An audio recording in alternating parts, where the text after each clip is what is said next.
We're at San Quentin, and this is a penitentiary that is kind of notorious in many ways. It was where the gas chamber was in California.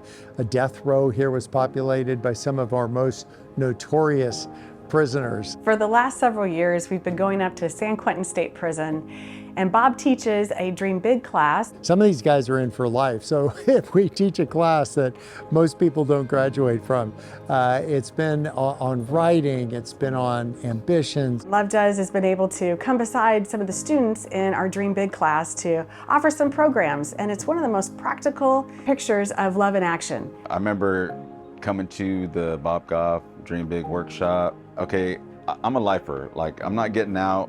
How does this work, you know, for someone who's in prison? I wanted to reconnect with my kids. That was my big dream, right? My dream big is ongoing.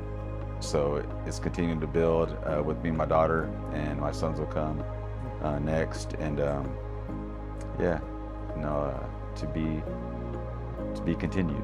I ended up getting an ASL sign language class signed off, and with the Department of Corrections and Rehabilitation, as an educator, we have graduated 62 incarcerated people. Yeah, that's 62 people that can talk to a community that nobody was talking to.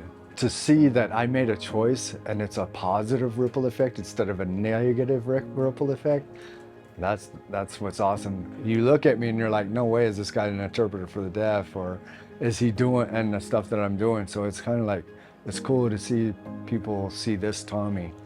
And every once in a while I'll tell a couple of stories and they're like, we can't even see that, and that's what's awesome. Students in our class are asked to identify a big dream or an ambition. Sometimes it takes a little bit of resources to make that first step happen. So we have a grant program and an application program.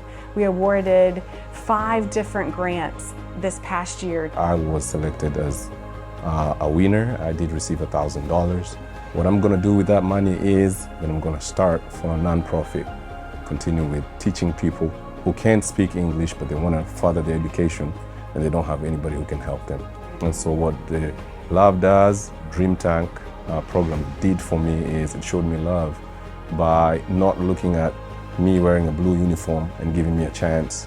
We also have an Operation Christmas Gift program and recognize that behind every incarcerated man or woman, there's a family. There are kids that are innocent. I'm married, we have a blended family, we're all together. I got 5 girls. I'm a girl dad, that's what they call it, so I'm a girl dad. You gotta try to relish any opportunity you can to reach out. I got to call on a video chat and see the girls open up presents from their dad. It was just cool to be there and experience them getting something from me, and me being able to see that. And they know that I love them and I'm thinking about them, no matter, you know, that I'm wearing blue and I'm in here, I'm still thinking about them. The Love Does Educational Scholarship Program is a program designed to offer anyone who's a graduate of our class an opportunity to obtain a scholarship to further their education. Community college or associate's degree are free while you're incarcerated, but a bachelor's degree or a master's degree, something that can actually help when they are paroled to support themselves and their families, is very expensive. Right, academia I felt like was never for me. And so coming to San Quentin, right, and then applying for the scholarship and like actually getting it was like, how do I describe it? It's like you see everyone doing well, and then it's like you wonder like when will it be like my turn? You know, like when will it be my time to like show people like I can do something that I never thought was for me, and a bunch of other people around me never thought it was possible for me. I have my bachelor's degree now in business and sociology. I just got my transcript for it a month or 2 ago, and the plan is to hopefully go to graduate school and maybe go for a master's somewhere maybe in mental health. What we're hoping is that we're intending that every student in our class recognizes that they are capable of change, that they can envision a better future for themselves, and that they're not out of reach from forgiveness or hope or redemption or transformation.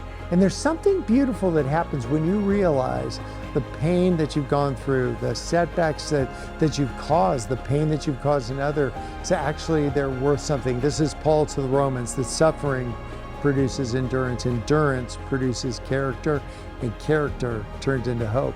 And this is a hope manufacturing plant. Welcome to San Quentin.